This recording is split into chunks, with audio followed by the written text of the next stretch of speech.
King Charles has jetted back to the UK to conduct emergency discussions with Prince William and Kate Middleton over royal racism claims which emerged in Omid Scobie's Endgame. The King is said to have flown home from the COP28 Environment Summit in Dubai in response to the publication of the bombshell book, which has caused a media storm, reports The Mirror. A review copy that was released in the Netherlands appeared to name King Charles and Princess Kate as the two royals accused of commenting on the skin tone of Prince Harry and Meghan Markle's son Archie before he was born. According to sources, top aides will meet to draw up a counter-response to the explosive book, which was released last week. Reports claim officials will discuss the best way to deal with Endgame going forward, but stress time and care is needed for the strategy. However, palace sources insist all options remain on the table, including launching legal action against the author, who has previously been branded Meghan's mouthpiece.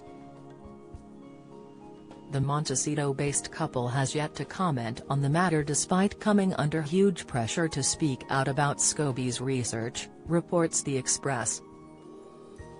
The monarch is believed to be taking public concern surrounding the book very seriously, whilst worrying about the damage it could cause to the royal brand across the globe.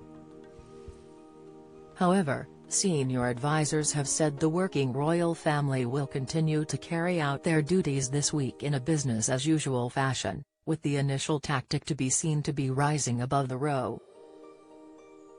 Charles and Camilla will return from Sandringham to London midweek for a series of official engagements, including a ceremony at Buckingham Palace and a charity carol concert at Westminster Abbey. A source close to the palace told the Sunday Telegraph, discussions have been had and will continue those discussions this week, but not in a crisis talks manner. Decisions will be made with care and time and professionalism rather than rushed over a weekend. In a further development, Buckingham Palace is also investigating who could potentially have viewed the letters between the King and Meghan Markle in which the names were allegedly mentioned.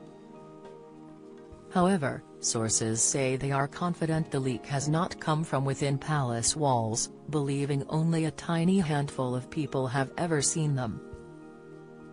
Scobie has meanwhile attempted to distance himself from the Sussexes. He recently tweeted, "And let's get this nonsense out the way, #Endgame is about the current state of the British royal family.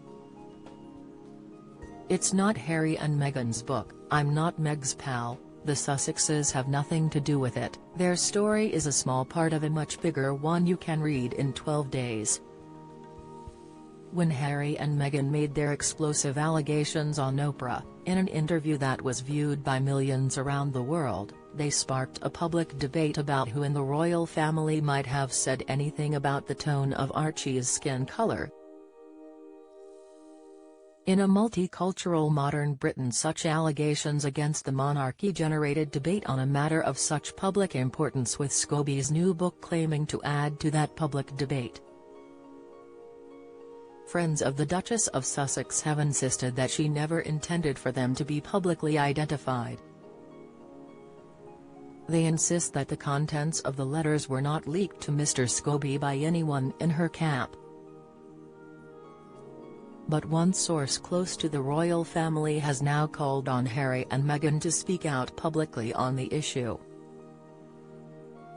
They said, "For the couple that talked about death by 1,000 no comments, the silence at this point is deafening." Another source added that the decision not to respond was interesting given the Sussexes' previous complaints about not being supported against negative press stories.